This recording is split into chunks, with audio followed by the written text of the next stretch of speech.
Պատկերացրեք, դուք ունեցել եք հրաշալի սեռական հարաբերություն, բայց վերջում անսպասելիորեն տխրում եք, բարկանում, նույնիսկ ուզում եք լացել։ Մի զարմացեք, դուք չեք խելագարվել։ Այս երևույթը կոչվում է հետօրգազմային դիսֆորիա։ Գիտնականները դեռ լիովին չեն բացահայտել այս երևույթը, բայց կարծում են, որ այն կապված է սեռական հորմոնների տատանման հետ։ Եթե նման բան ձեզ հետ հաճախ է պատահում, ապա ամենայն հավանականությամբ ձեր մարմինը այդ եղանակով փորձում է արտահայտել այն ստրեսը, որը դուք թաքցնում եք խորքում։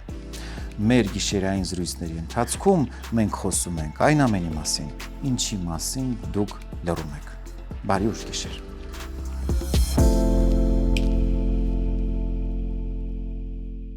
Մազաթափությունը միայն արտաքին տեսքի խնդիր չէ։ Երբեմն այն մեր օրգանիզմի առաջին ահազանգն է, որը հուշում է, որ ներսում ինչ-որ բան այն չէ։ Ինչու են ոմանց մազերը տարիների ընթացքում մնում առողջ եւ խիտ, իսկ մյուսները դեռ երիտասարդ տարիքում արդեն բախվում են մազաթափությանը։ Պատճառները տարբեր են։ Գուցե սննդակարգն է, հնարավոր է հորմոններն են, իսկ միգուցե կենսակերպը կամ սեռական առողջության հետ կապված խնդիրները։ Այս եւ բազմաթիվ այլ կարևոր հարցերի պատասխանները կփորձենք գտնել այսօր։ Էրեբունի բժշկական կենտրոնի գլխավոր էնդոկրինոլոգ, Երևանի գլխավոր էնդոկրինոլոգ, բժշկական գիտությունների թեկնածու դոցենտ անզուգական Էլզա Հայրապետյանի հետ։ Տիկին Հայրապետյան, բարի երեկո, շնորհակալ եմ կրկին մեր տաղավարում ձեզ հյուրընկալելու համար։ Բարի երեկո, շնորհակալություն հրավերի համար։ Դուք շատ հետաքրքիր ժամանակակից, այսպես ասած, հարց եք բարձրացրել այսօր, քանի որ ցավոք սրտի դա բավականին լուրջ խնդրեմ է մազաթափությունը եւ շատ-շատերի մոտ է դա հանդիպում թե կին թե տղամարդ եւ նույնիսկ ասեի արդեն տարիք էլ չի հարցնում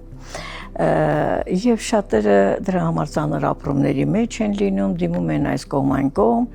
բայց հենց սկզբից ուզում եմ ասել, որ ինքնաբուժումով չպետք է զբաղվեն, երբ կա մազաթափություն։ Իսկ երբ դիմեն բժշկին, երբ է այն համարվում մտահոգվելու առիթ, որտեղ շատերը կարծում են, թե դա կոսմետիկ խնդիր է։ Այո, երբ որ արդեն փնջով նա կարող է մնալ ձեռքի մեջ, սանրվելու դեպքում կամ բարձի վրա քնելուց հետո առավոտյան տեսնում է, որ բավականին շատ մազեր են կա։ Եվ եթե արդեն 2-3 ամիս անընդմեջ դա շարունակվում է process-ը, այլևս պետք է ժամանակ չկորցնել եւ դիմել բժշկի։ Դուք շատ հետաքրքիր ասացիք, թվարկեցիք պատճառներ, որոնք դրանք են պատճառները, թե այլ պատճառ կա։ Իհարկե, այդ բոլորը դեր են խաղում մազաթափության process-ում, բայց որպես բժիշկ ներզատաբան, էնդոկրինոլոգ, ես կուզենայի ասել, որ մազաթափության 70% դեպքերում դա պատճառ է էնդոկրին տարբեր հիվանդությունների, այսինքն խախտված է օրգանիզմի բալանսը, իսկ առողջ հորմոնալ բալանսը, իսկ առողջ օրգանիզմը դա նշանակում է հորմոնալ հավասարակշռված վիճակ։ Եթե այդ հավասարակշռությունը մի թեթև խախտվի, իսկ մենք ունենք բազմաթիվ ներզատիչ գեղձեր, մենք կարող ենք կանգնել մազաթափության առջև։ Այո, որ գեղձերն են հիմնական պատասխանատուն։ Այո, առաջին հերթին դա վահանաձև գեղձը, չի ասի առաջին ավելի շուտ վահանաձև գեղձը, որովհետև նույնչափ կարևոր են նաև սեռական գեղձերը, թե կանանց թե տղամարդկանց, այսինքն կանանց մոտ ձվարանները, տղամարդկանց մոտ ամորձիները, որոնք արտադրում են սեռական հորմոնները, շատ կարևոր նշանակություն ունի կորտիզոլ կոչված հորմոնը, որը արտադրվում է գերեկանների կողմից, որը մեր ստրեսի ժամանակ մեզ պահում է ստրեսներից չմահանանք, այսպես ասած, հարանճշումը չընկնի, բայց նա իհարկե երկարատև քրոնիկական ստրեսները, որը ուղեկցվում է այդ հորմոնի արտադրությամբ, կարող է բերել նույնպես մազաթափության։ Կարևոր դեր է խաղում պրոլակտին կոչված հորմոնը։ Մենք մի ժամանակ առաջ խոսել ենք այդ թեմայով, պրոլակտին, այո, եւ կանանց եւ տղամարդկանց մոտ դրանց բարձրացումը կարող է նույնպես բերել մազաթափության։ Սրանք հիմնականում այն հորմոններն են, որոնք, բայց ինսուլինի նկատմամբ ռեզիստենտ վիճակ, այսինքն երբ օրգանիզմը բջիջը չի զգում սեփական ինսուլինը, մենք բժիշկներս դա անվանում ենք ինսուլինառեզիստենտություն, որն էլ ընկած է լինում շատ հաճախ ճարպակալման հիմքում, որը շաքարախտ նշանակում եւ այլն, եւ այդ դեպքում կարող է, երբ մենք ինսուլինի հանդեպ ռեզիստենտ են։ Հիմա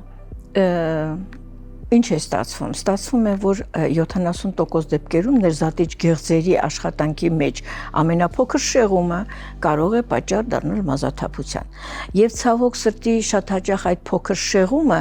դեռ հիվանդագին երևույթներ չի առաջացնում անհատի մոտ։ Բայց երբ հիվանդը դիմում է մազաթափությամբ, եթե դիմում է ինձ որպես էնդոկրինոլոգի, նա իհարկե սկսում է պատմել մազաթափության իր ճանապարհը, ինչպես պատահեց, ինչ եղավ եւ այլն, ես հարց եմ տալու, ասում այդ բոլորը հասկացա։ Հիմա պատմեք ձեզ ինչ է անհանգստացնում, կա անհանգստացնող բան։ Սկսում եմ մտածել, ինչ է անհանգստացնում։ Այսինքն եթե անհանգստացնող բանը լավ արտահայտված է, նա չպետք է մտածի, միանգամից կասի։ Բայց կան երևույթներ, որոնք մենք շատ հաճախ մեր առօրյայում շատ զբաղված լինելով, մենք դրանց բացի թող ենք անում, արհամարհում ենք, անուշադրության ենք մանում։ Օրինակ, երբեմն թույլ է զգում, մտածում եմ, որ հոգնած է, շատ է չաչարվել, ինչ որ թե մտավորապես, թե ֆիզիկապես, բայց դա կարևոր նշան է։ Վատ է քնում, դարձել է մոռացկոտ։ Մաշկը տեղ-տեղ չորանում է, մի քիչ ավելի շատ է սկսել ձեռքերին կրեմ քսել, քան նախ քսուկներ օգտագործել եւ այլն։ Սրանք արդեն ախտանիշներ են, որ խոսում են, որ մենք ունենք խանգարում առաջին հերթին կասի այդպիսի դեպքերում վահանաձև գեղձի կողմից, այսինքն մենք ունենք թերֆունկցիա, այսինքն հորմոնի ամենաչնչին իջեցումը բավական է, որ այդ ախտանիշները, բողոքները, այսպես ասածի հայտ գան, բայց այդ չնչին իջեցումը բավական է, որ սկսվի մազաթափություն։ Եվ քանի որ նշածս, այսպես ասած, ախտանիշների մեջ առաջի տեղը նրա մոտ, որ առաջացնում է ստրեսային վիճակ, դա նրա մազերի թափվելն է, եւ շատ լսում է, տեսնում է, որ թափված է, այլևս չի վերականգնում կամ շատ դժվար է վերականգնում եւ այլն, դրանք ընկնում են տագնապի մեջ։ Տագնապ նշանակում է ստրես։ Այսինքն, եթե մենք հլթողնենք այն ներզատիչ գեղձը, որի թեթև խանգարումը կար, հիմա դրան կմիանա մյուս ներզատիչ գեղձը, որտեղ ես ինչպես նշեցի, մակերի կամ արտադրում է կորտիզոլ, իսկ կորտիզոլը մեր ստրեսի հորմոնն է, երբ մենք ստրեսի մեջ ենք, դա շատ է արտադրում, որ մենք, այսպես ասած, կենդանի մնանք, մեր արյան ճնշումը անկում չապրի, բայց կորտիզոլը ունի նաև երկրորդային վատ երևույթներ, առաջին հերթին նա վատացնում է գլխի արյան շրջանառությունը։ Իսկ դա արդեն բավական է, որտեղից են մազերը թափվում, իհարկե գլխի վրայի մազերը, կամ արական սեռական հորմոնների գերարտադրությունը։ Դա ցավոք սրտի լուրջ պատճառ է ոչ միայն կանանց համար, որտեղ ինչպես գիտենք, եւ կանայք եւ տղամարդիկ ունեն երկու հորմոններն էլ, եւ կանացի եւ տղամարդու հորմոն թեքինը հարաբերակցությունը տարբեր է։ Բայց եթե կանանց մոտ հիմնականում իհարկե կանացի հորմոններ, բայց կան նաև տղամարդու հորմոններ սեռական։ Դրանց քանակությունը քիչ ավելանա, սա արդեն պատճառ կարող է լինել, որ կնոջ մոտ կառաջանա մազաթափություն։ Խոսքը անդրոգենների մասին։ Այո, անդրոգենների մասին։ Որոնց մակարդակը եթե շատանում է, մազարմատի սնուցումը արդեն գիտենք, որ արդեն պատանում է։ Եվ այսպես կոչված տեստոստերոնը, որ շատ հայտնի է, շատերը գիտեն այդ մասին, բայց կա տեստոստերոնի էլ ավելի ակտիվ մի մասը, բաղադրամասը, ներկայացուցիչը, դեհիդրոտեստոստերոնը, որը շատ ավելի ակտիվ է եւ շատ ավելի վատ է անդրադառնում մազարմատի, ֆոլիկուլի վրա եւ այլն։ Եվ տղամարդկանց մոտ էլ չնայած կան այդ անդրոգենային հորմոնները, բայց եթե դրանց քանակությունը շատանում է, բնականաբար դա նույնպես կարող է տղամարդկանց մոտ առաջացնել մազաթափություն։ Այսինքն ստացվում է, որ եթե նայում ես տղամարդուն եւ տեսնում ես, որ նրա մոտ կա մազաթափություն, թեկուզ միջին տարիքի տղամարդու, անուղղակիորեն պատկերացնում ես, որ նրա սեռական հորմոնները չափից ավելի շատ են, բարձր են։ Իհարկե, որպես տղամարդ դա շատ գովելի է, բայց ցավոք սրտի բացասական երևույթը ուղեկցում է այդ լավին։ Տիկին Հայրապետյան, կանայք եւ տղամարդիկ տարբեր կերպ են մազաթափվում, թե պատճառներն են տարբեր։ Մազաթափության ձևը ոչ թե կանանց տղամարդկանց վրա է տարբերվում, այլ պատճառից է տարբերվում։ Օրինակ անդրոգենային մազաթափությունը հատուկ է որ մասին, հատուկ է գլխի այդ վերին մասին, չէ, եւ քունքերի հատվածներում։ Իսկ ծոծրակի մազերը մնում են, որն էլ օգտագործում է հետագայում, եթե ցանկանում են անցնել նոր մազերի տեղադրման եւ այլն, հա։ Սա կարող է եւ կնոջ մոտ եւ տղամարդու մոտ նույն ձևով ընթանալ։ Եթե օջախային մազաթափություն է, սա մենք արդեն ավելի էնդոկրին չենք համարում, սա արդեն մի քիչ ավելի մաշկային պատճառ կարող է ունենալ եւ այլն։ Այսինքն հիմնվելով ձևերի վրա տղամարդկանց կանանց մոտ մենք չենք կարող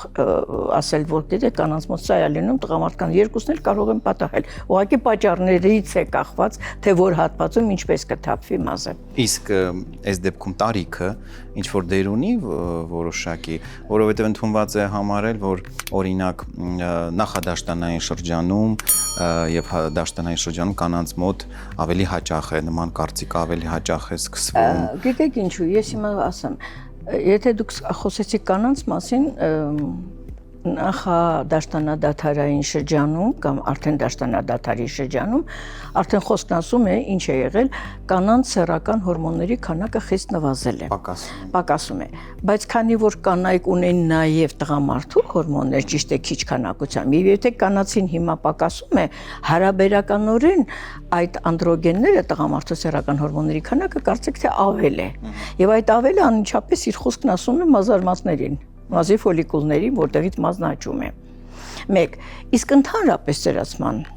հետ միասին ցավոք սրտի օրգանիզմի ծերացման, քանի որ իջնում է ամբողջ նյութափոխանակությունը, բնականաբար դա անդրադառնում է նաև մազերի վրա, որտեղ մազերը դառնում են ավելի քիչ, քչանում են, մազի որակն է փոխվում, այնպես ինչպես մաշկն է, կնճռոտվում, չորանում, բարակում գունատվում, նույնը վերաբերվում է մազին։ Իդեպ մազը ինչ է, իրենց ներկայացնում մաշկի ազատյալ, ինչպես եղունգները։ Կամ եղունգներն են սկսում արդեն ավելի վատ աճել, ավելի փխրուն են եւ ավելի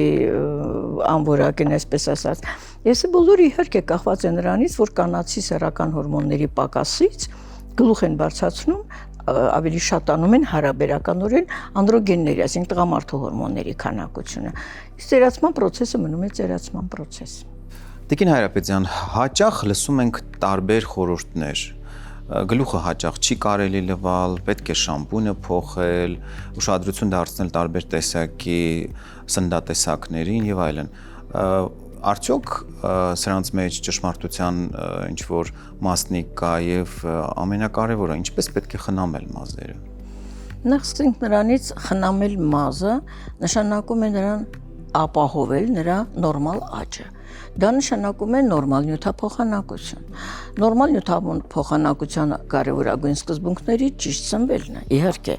առողջ սնունդը առաջին հերթին, այսինքն այն թունավոր նյութերը, որ մենք կարող ենք ընդունել սխալ սնվելու դեպքում,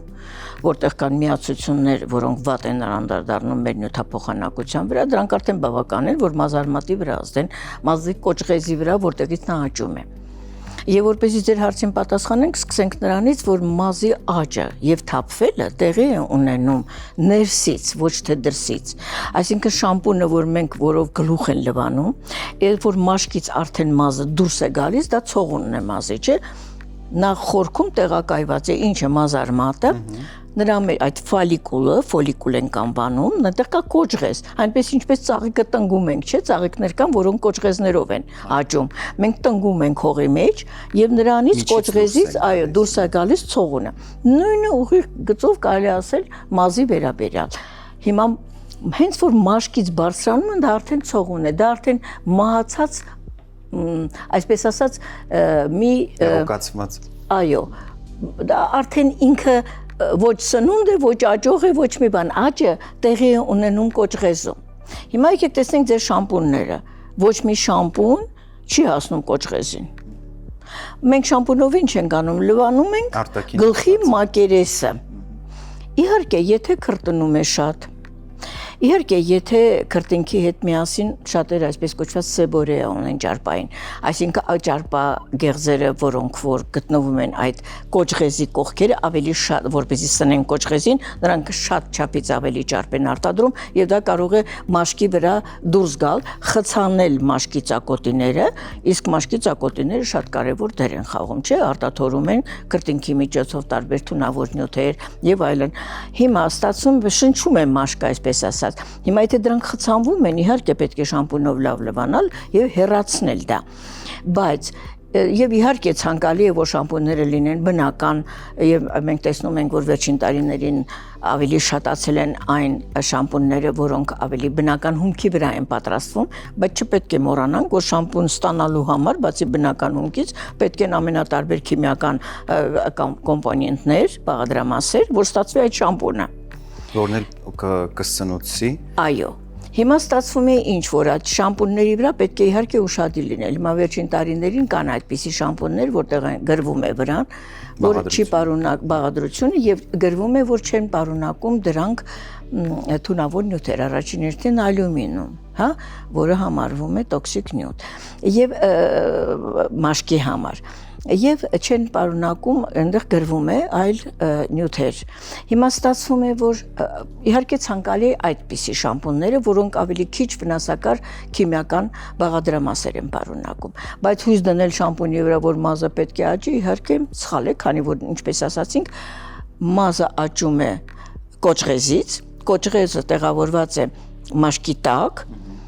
եւ սնուցումը արյան անոթներով նա շրջապատված է ստանում է օրգանիզմից։ Այսինքն կերածից է ավելի կարևոր մազի աճը, քան արտաքին որևէ շամպունից։ Իհարկե կան տարբեր տեսակի քսուկներ, որոնք այսպես կոչված մենք դիմակներ ենք ասում գլխի համար, ցանկալի է, որովհետև փորձում ենք սնել։ Ինչն ենք սնում, ոչ թե դուրս եկած մազը, որը արդեն մահացած է, նա ոչ մի դեր ու ֆունկցիա չունի, այսպես ասած, աճման process-ի հետ, այլ կոճղեզին ենք փորձում արտաքնից, բայց ավելի ճիշտ է կոճղեզին սնել ներսից։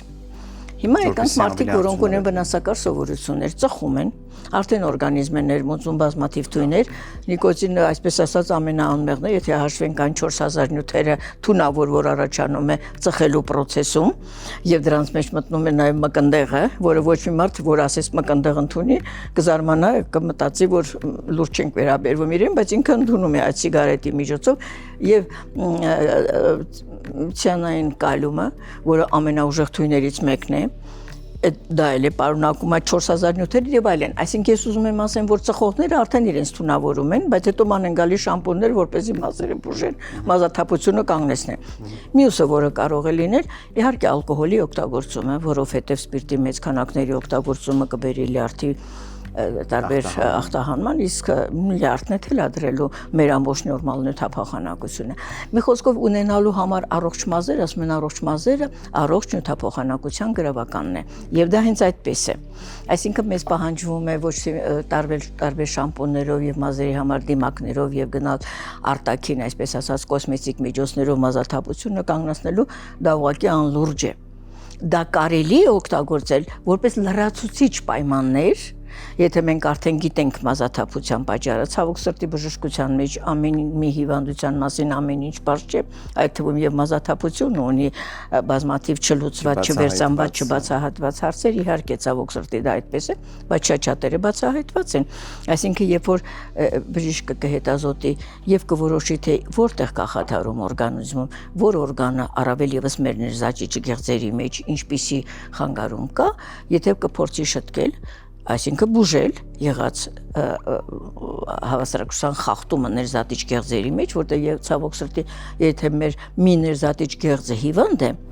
նրանք շատ փոխկապացված են մյուս ներզատիչ գեղձերի հետ, մեկը մյուսի հետևից։ Վահանաձև գեղձի թեթև խանգարումը կարող է բերել սեռական գեղձերի թույլ ախտահարման եւ ախտորոշման եւ հետագայում հիվանդության զարգացման թե կանանց թե տղամարդկանց մոտ։ Մի խոսքով իհարկե նույնիսկ շամպունների ընտրության մեջ ես խորհուրդ կտամ սկսել բժշկից։ Տիկին Հայրապետյան, նաև հաճախ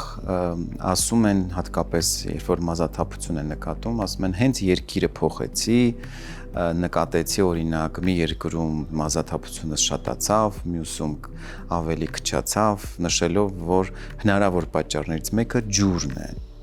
մասնավորապես ջրի բաղադրակազմը։ Արդյոք սա նման կարևոր նշանակություն ունի։ Դա շատ կարևոր նշանակություն չունի։ Իհարկե, դա ինչ որ քանի որ այո, ջրի կազմը տարբեր է, կարող է ազդել։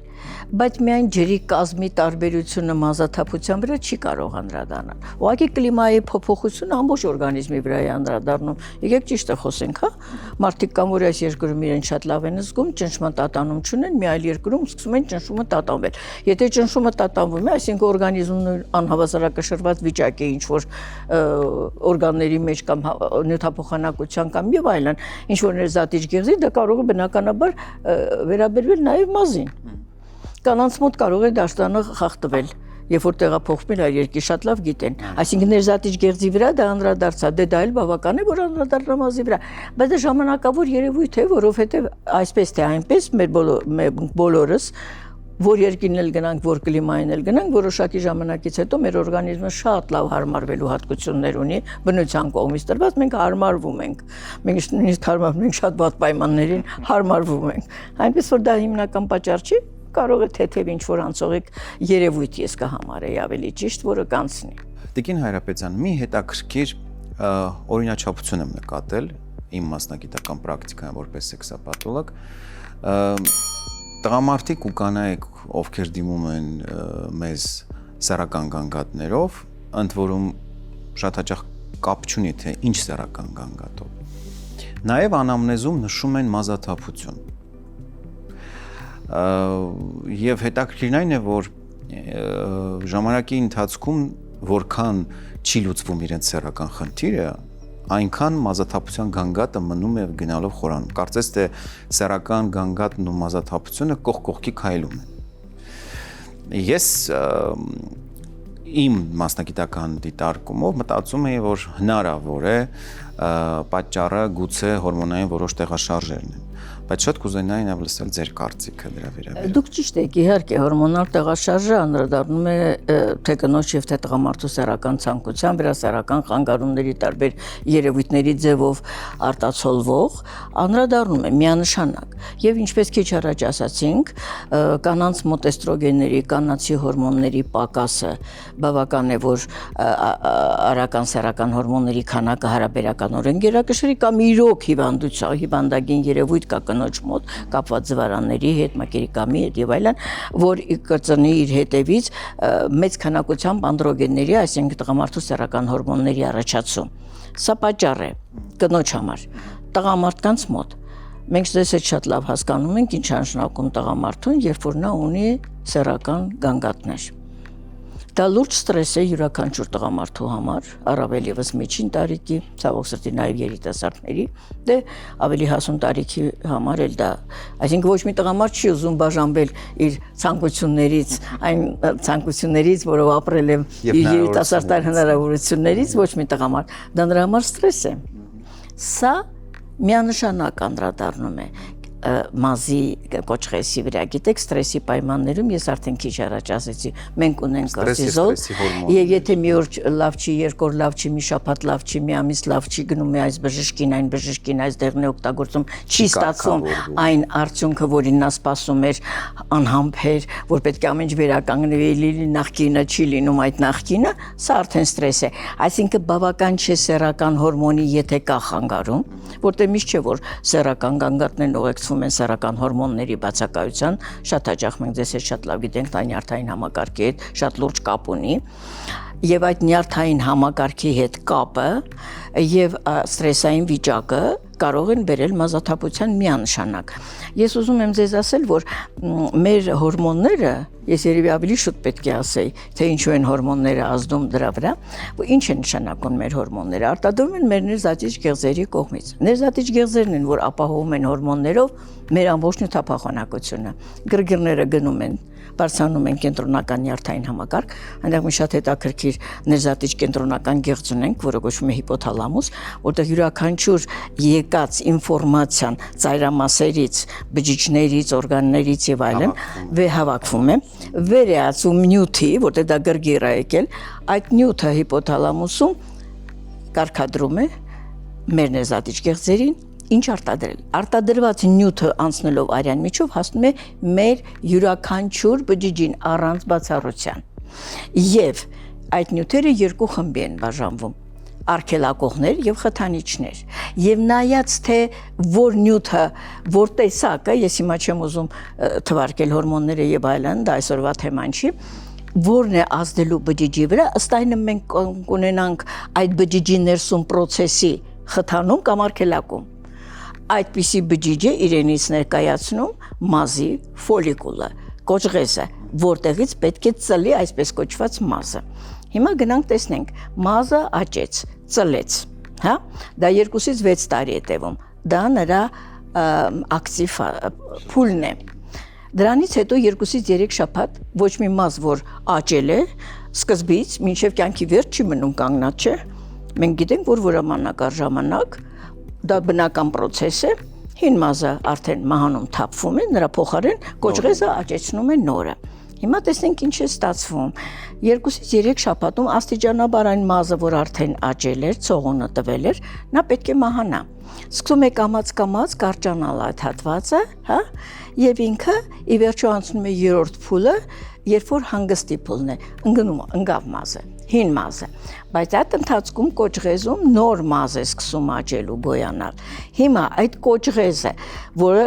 շրջապատված է արյան նուրբ անոթացանցով, որով նա պետք է ստանա իր սննդարար նյութերը, թթվածինը, տեղի ունենա նորմալ նյութապահանակություն եւ մազ աճի։ Տեսնենք դրա մեջ այդ արյան մեջ բավարար են այն բոլոր նյութերը, որոնք հարկավոր են մազի աճման համար։ Իսկ դրա համար կան որոշակի նյութեր, բացի ընդհանուր ամինոթթուները, սպիտակուցները, քանի որ մազը ինքը կերատին ունի, այսինքն մի սպիտակուց, որը բաղադրիչ մասն է կազմում, տարբեր ամինոթթուներ, ճարպեր, որոնք պետք է սնեն կոճղեզին, խոնավությունը նրա ամեն ինչ բավարար է, իսկ այդ ամեն ինչը բավարար չլինելու վրա առաջին հերթին ազդում են մեր հորմոնները։ Ես քիչ առաջ թվարկեցի։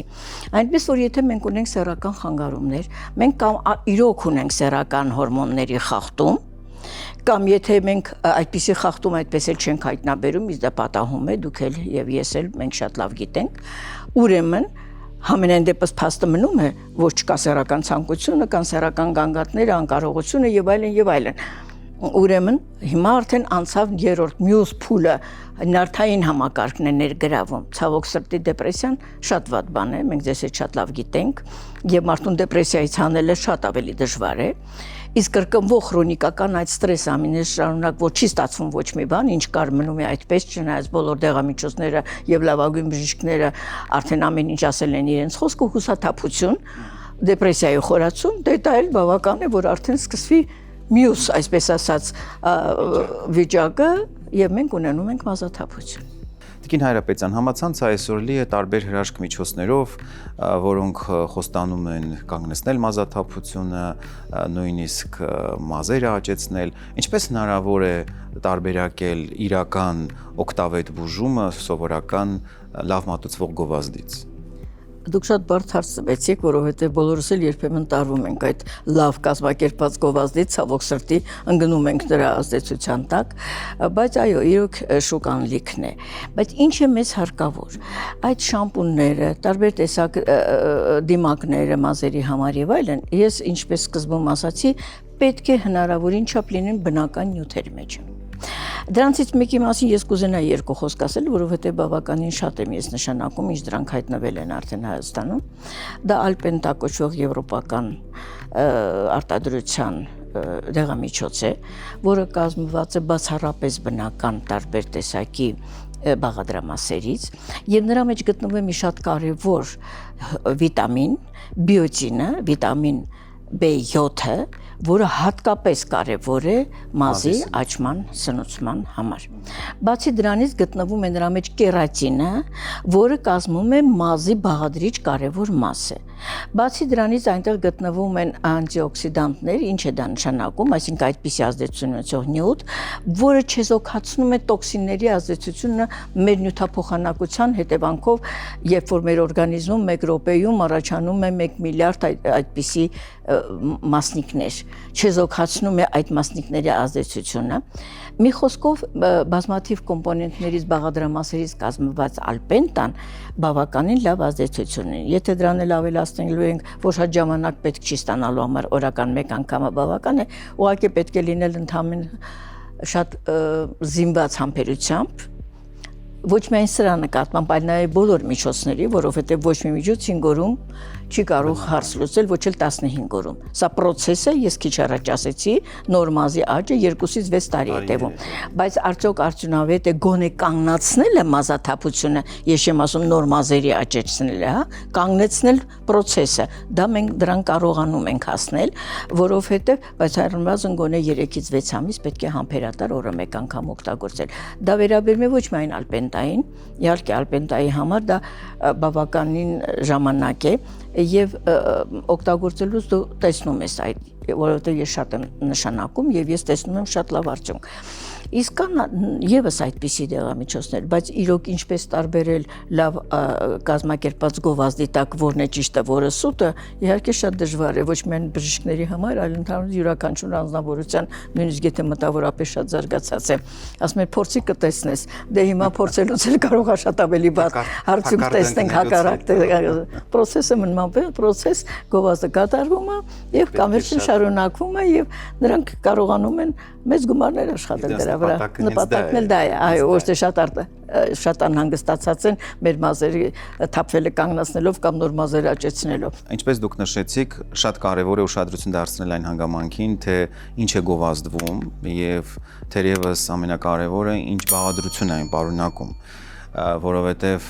երբ ուշադրություն ես դարձնում հատկապես բաղադրակազմին, հասկանում ես, որ դա պարզապես գովազդ է, ինչը չեմ կարող ասել ալպենտայի պարագայում, որովհետև բաղադրությունը հենց կազմված է դրա համար, որպեսզի մազը սկսի աճել եւ դրանով իսկ հնարավոր լինի դադարեցնել մազաթափությունը։ Իմ այցելուներից էլ ես բավականին հաճախ լսել եմ դրական արձագանքներ, հատկապես այն պարագայում, որ արդեն որոշ ժամանակ ստացել են ալպենտան եւ նշել են, որ մազաթափությունը ամենայն դեպս գոնե նկատելի է, որ սկսել է նվազել եւ կանգնել, ինչը արդեն խոսում է նրա մասին, որ բաղադրակազմը բավականին խոստումնալից է։ Ես կարծում եմ մեր զրույցից դուք հասկացաք ձեզ ինչ է անհրաժեշտ։ Ձեզ անհրաժեշտ է մեր հաղորդման գործընկեր Alpen Pharma-ի Alpenta բուսական հավելումը։ Alpenta-ն արտադրվում է հատուկ Շվեյցարիայի պատվերով եւ նախատեսված է եվրոպական շուկայի համար։ Ի տարբերություն սովորական միջոցների, Alpenta-ն չի քողարկում խնդիրը։ Այն բջջային մակարդակով սնուցում է մազարմատը։ Շնորհիվ կերատինի, կորեկի հարուստ մզվածքի եւ բժշկական խմորասնկերի։ Կանանց ու տղամարդկանց համար նախատեսված այս հավելումը դադարեցնում է մազաթափությունն ու ապահովում նոր մազերի արագ աճը։ Այն մազին հաղորդում է ամրություն ու պաշտպանում կոտրատվելուց։ Ընդհանրապես նորական 1 պատիճ սննդի հետ եւ ձեր մազերը կրկին կունենան առողջ ու փայլուն տեսք։ Կուրսի տևողությունը 3 ամիս է։ Անհրաժեշտության դեպքում կուրսը կարող է երկարաձգվել կամ կրկնվել։ Մեկ տուփը պարունակում է 1 կուրսի համար անհրաժեշտ ամբողջ խմբականակը։ Alpenta արմատական լուծում բառի ուղիղ իմաստով։ Ուշադրություն, Alpenta-ն ունի հակացություններ, մասնավորապես այն չի կարելի հղիներին ու կերակրող մայրերին եւ նախատեսված է 18-ից բարձր տարիքի անձանց համար։ Ավելի մանրամասն կարող եք տեղեկանալ ներդիրում։ Տիկին Հայրապետյան, չեմ կարող ես հարց չտալ, որովհետև շատ-շատերը երբ մտածում են ընդհանրապես մազաթափության, դրա բուժման մասին, առաջինը մտածում են տեստոստերոնի նվազման, որովհետև հայտնի է, որ բուժման որոշակի ուղղություններ իրենց մեջ պարունակում են տեստոստերոն իջեցնող ուղղությունը, քանի որ ինչպես արդեն մենք նշեցինք, դրանով պայմանավորված է նաև մազաթափությունը։ Հիմա եկեք նաև փորձենք այդ միֆը այս առումով վերացնենք, որպեսզի մարդիկ հասկանան, որ դա այդքան էլ սարսափելի չի, մասնավորապես Alpenta-ի օգտագործման պարագայում։ Ինչպես ասացինք, Alpenta-ի բաղադրամասերը, դրանք բուսական ծագման են։ Դրանք այն նյութերն են, որ գալիս են ոչ թե տեստոստերոնի քանակն իջեցնելով հարցը լուծել, այլ նյութափոխանակությունը կարգավորել։ Տունավոր նյութերի արկայությունը ֆոլիկուլում վերացնել, չեզոքացնել, տալ ֆոլիկուլին կոճղեզին այն նյութերը, որոնք հարկավոր են նոր մազի աճեցման համար, այսինքն կասեցնելով մազաթափությունը տոքսիկ նյութերին շարքից անելով, նրանք միաժամանակ կարողանում են խթանել նոր մազի աճը։ Տեստոստերոնի հետ ընդհանրապես նրանցից որևէ մեկը ոչ մի առնչություն չունի։ Հատկապես բիոցինը։ բիոցինը խիստ անհրաժեշտ է մազի աճման համար եւ այլ ուրիշ process-ների համար էլ շատ կարեւոր է եւ տեստոստերոնի համար այդ բաղադրիչ մասերից բժշկական սնկերը, ինչպես նշեցին, կերատինը, որը մտնում է մազի կառուցվածքի մեջ, կազմում է ալպենտայի բաղադրիչ մասը, բիոցինը, ինչպես ասացինք, տարբեր ամինոթթուներ, դրանցից ոչ մեկը չի որևէ խաչվում տեստոստերոնի հետ։ Եվ միշտ չէ, որ տեստոստերոնի իջեցումով պետք է լուծել պատճառը։ Օրգանիզմում մազաթափության պատճառը լինում է, երբ օրգանիզմը ինչ-որ շոկային վիճակ է ապրում, ինչ-որ հավասարակշռությունը օրգանիզմին հանող բան է պատահել, հենց հղիությունը։ Ընդհակառակն այն կանանց, որոնց մազերը շատ վատ էր հղիության ընթացքում, նրանք կարծեք ավելի լավանում են եւ այլն, որովհետեւ կանացի հորմոնները շատանում են եւ այո, կամ հղիություն ծննդաբերությունից հետո է նկատվում մազաթափություն, երբեմն կերակրման շրջանում երեխային։ Տղամարդկանց մոտ ծանր ստրեսներ ապրելուց հետո, մեկ էլ մի ամիս հետո սկսվում է մազաթափություն։ Այսինքն ես քանի որ մենք ձեր հարցին պետք է անպայման պատասխանեմ, տեստոստերոնը թողնենք եւ ես խորհուրդ եմ տալիս ոչ մեկին չի հուսաթափի, երբ որ սկսվել է մազաթափությունը։ Հուսաթափությունը ինքը կարող է խորացնել մազաթափությունը։ Պետք է հուսանք։ Չէ, շատ լավ գիտենք, որ հուսալու դեպքում, երբ ապագային նայում ես լավ աչքերով, երբ կան սպասելիքներ, օրգանիզմում խթանվում են բոլոր լավ աճող, ընթացող ճիշտ բոլոր process-երը, այդ թվում նաև տեստոստերոնը։ Մենք խոսեցինք տեստոստերոնի հավելյալ քանակը, եթե կա այլ ախտաբանական process, որը բերում է նրա հարաբերական ավել քանակին, ոչ թե տեստոստերոնին հատկապես ճնշելը։ Իհարկե մազատեղադրությունը, երբ որ մենք զբաղվում են այդ գործով, ավելացնում է ծոծրակային, ստիպված ենք իջացնում։ Դա ժամանակավոր բան է, որովհետեւ եթե արդեն կպավ տեղադրված մազը, չէ, արդեն պետք չի մենք տեստոստերոնը իջացնենք, եթե տեստոստերոնը շատ հարկավոր է նախ ընդհանուր օրգանիզմի ճիշտ նյութափոխանակության համար։ Սկսենք դրանից, տեստոստերոնը խոմենակ մազերի համար չի կամ նրա սեռական ցանկության։ Տեստոստերոնը շատ ուժեղ անաբոլիկ էֆեկտ է, այսինքն խթանում է տղամարդկանց նյութափոխանակալների ուժը, մկալների զարգացումը եւ այլն։ Այսինքն ոսկրերի ամրությունը կանանց մոտ նույնպես, այսինքն տեստոստերոնը ունի նաև նյութափոխանակության մեջ շատ կարևոր դեր, դա մեզ շատ հարկավոր է մեր ներզատաբաններին, չգիտեմ ոնց սեքսոպաթոլոգներին, բայց մեզ դա շատ անհրաժեշտ է, առավելագույնը մեզ էլ է նույն ձևով դա անհրաժեշտ։ Եվ վերջացնելով մեր զրույցը երևի ես ուզում եմ անպայման մեկ անգամ եւս դիմել մեր հեռուստադիտողներին, եթե դուք ունեք մազաթափություն, նախ մի հուսահատվեք, հարկավոր է մենք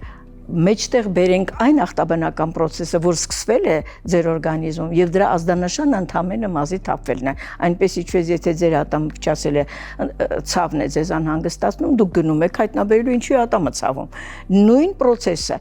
մազաթափությունը ազդանշան է ներքին օրգանիզմում կատարվող որևէ ախտաբանական process-ի արկայության, շեղման եւ այլնի մասին։ Այդ իսկ պատճառով առաջին հերթին հարկավոր է, որ յուրաքանչյուրը ով ումոց սկսվել է մազաթափությունը հենց առաջի ամսվա, երկրորդ ամսվա ընթացքում, բայց չթողնի այն ժամանակաշրջանը, որտեղ պետք է իրոք ախտորոշվի հիմնական պատճառը,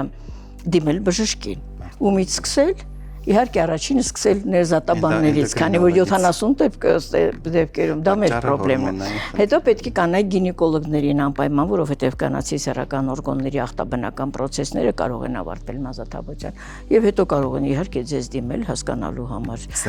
Ինչու եւ այլն, այո։ Մի խոսքով սկսել բժիշկներից։ Եթե 70% դեպքերում դրանք ներզատաբան, то есть դրանք ախտաբանական process-ի, դրանք կարող են միանալ նաեւ այլ դեֆեկտները, այսպես ասած, արդեն մաշկի որևէ հիվանդություն, սնկային ախտահարում, մաշկի եւ այլն, դրա համար էլ կան մազագետներ, մազաբուժող բժիշկներ, հա, տրիխոլոգներ, ինչպես մենք ենք ասում բժշկական աշխարհում, նրանց կարիքն էլ ենք մենք զգում եւ վերջապես իմուն process-ների արդյունքում էլ կարող է մազը թափել եւ վերջապես շատ հասարակ մի բանից երկաթի պակասից։ Ցավոք սրտի ընդհանուր արյան հետազոտության մեջ հեմոգլոբինը նորմալ է, երկաթը նորմալ է, ամեն ինչ լավ է, բայց պահեստավորված երկաթը եթե պակաս է, սա կարող է բերել մազաթափության։ Իսկ շատ քիչ դեպքերում են պահեստավորվածի մասին խոսում են արկայի մասին։ Մի խոսքով հարկավոր է իհարկե սկսել բժշկից, չհուսադապվել եւ սպասել լավ արդյունքի։ Տիկին Հայրապետյան, վստահ եմ մեր այսօրվա թողարկումը շատ-շատերին իհարկե կմտափոխի, հույս կներշնչի, որովհետև եւ դուք եւ ես հաճախ ենք հանդիպում այցելուների, ովքեր որ համակերպվել են մազաթափության հետ կամ արդեն ասում են դե լավ, միևնույն է, հարցը լուծում չունի։ Եվ ես վստահ եմ այս թողարկումը դիտելուց հետո շատ շատերը իհարկե կփոխեն իրենց մոտեցումները եւ անհրաժեշտության դեպքում պարտադիր կդիմեն բժշկի, չեն զբաղվի ինքնաբուժմամբ եւ խնդիրը ժամանակի ընթացքում անպայման իհարկե լուծում կստանա։ Ես ուզում եմ շնորհակալություն հայտնել անչափ հետաքրքիր եւ հանգամանալից ու օգտավետ քննարկման համար։ Ձեզ նույնպես շնորհակալություն։ Սեռական այբուբեն խորագրի ներքո ես հաճույքով պատասխանում եմ բոլոր այն հարցերին, որոնք դուք ուղարկում եք մեզ։ Շնորհակալություն մեզ վստահելու եւ հարցերն ուղարկելու համար։ Մեզ համար անչափ կարեւոր է դա։ Իսկ այժմ հարցը։ Կլիմաքսի շրջանին եմ մոտենում։ Սկսել եմ նկատել, որ ոչ միայն ցանկությունս է նվազել, այլև տրամադրությունս, ինքնավստահությունս։ Ինձ թվում է, ես փոխվում եմ որպես կին։ Սա նորմալ է, խնդրում եմ օգնել։ Այս շրջանում կանանց մոտ նկատվում են մի շարք փոփոխություններ։ Փոխվում է տրամադրությունը, ինքնազգացողությունը,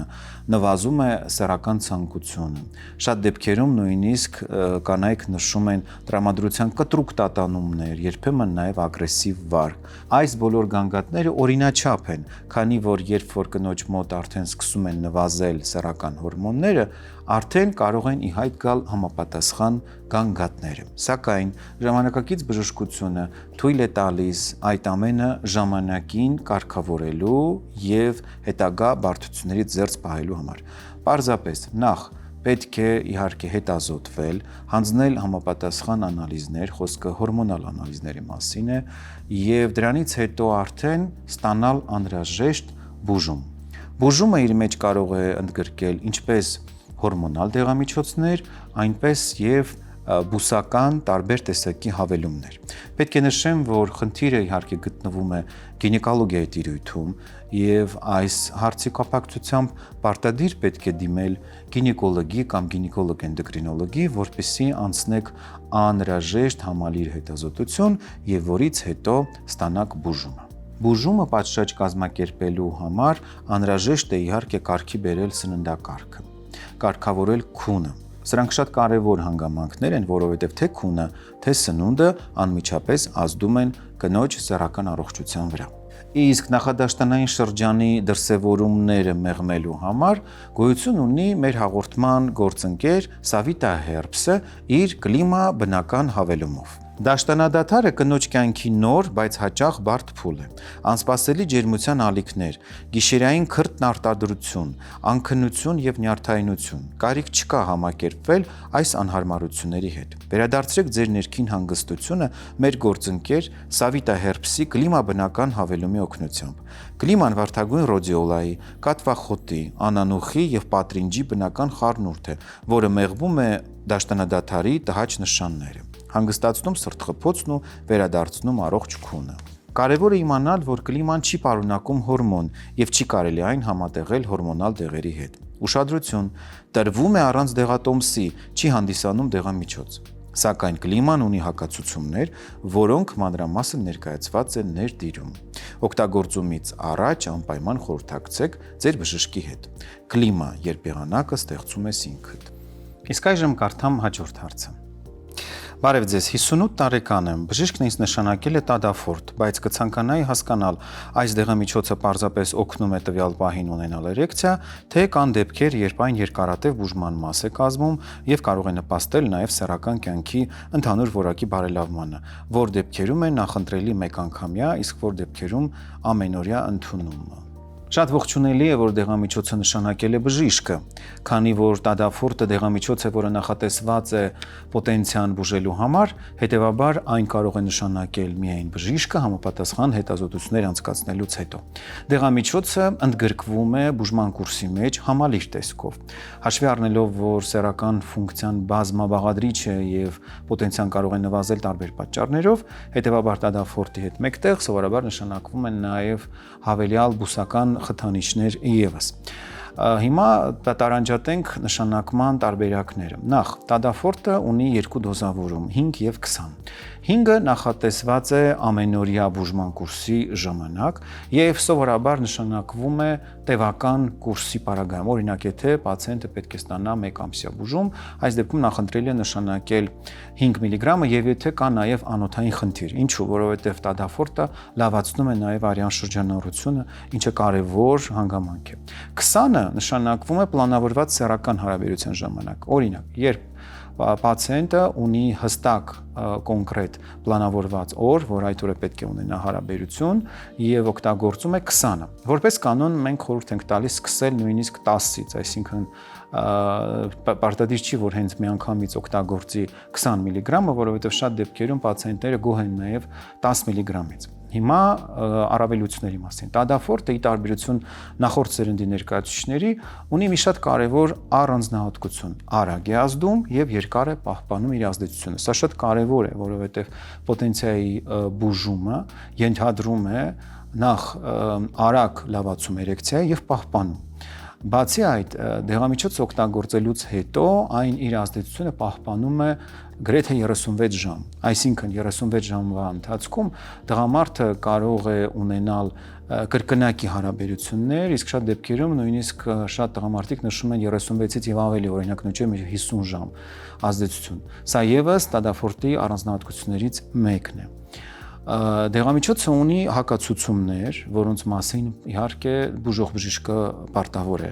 իրազեկել եւ մի կարեւոր հանգամանք եւս։ Չի կարելի այն օգտագործել խառը գրաֆիկով, այսինքն նույնիսկ այս դեպքում տեղին է ասել ոչ նախատեսված օրերին, որովհետեւ տադաֆորտը կոնկրետ եթե մենք խոսում ենք 20-ի մասին, ունի կոնկրետ ընդունման ձև։ Սա կարեւոր է բուժման արդյունավետությունը ապահովելու եւ իհարկե որակը պահպանելու համար։ Ավարտվեց եւս մի գիշերային զրույց։ Շնորհակալություն մեզ հետևելու, մեր տեսանյութերը տարածելու եւ մեկնաբանելու համար։ Դա անչափ կարեւոր է մեզ համար։ Մենք սովորաբար մեր գիշերային զրույցների ընթացքում խոսում ենք այն ամենի մասին, ինչի մասին դուք ուզում եք լսել։ Մինչ հաջորդ գիշեր։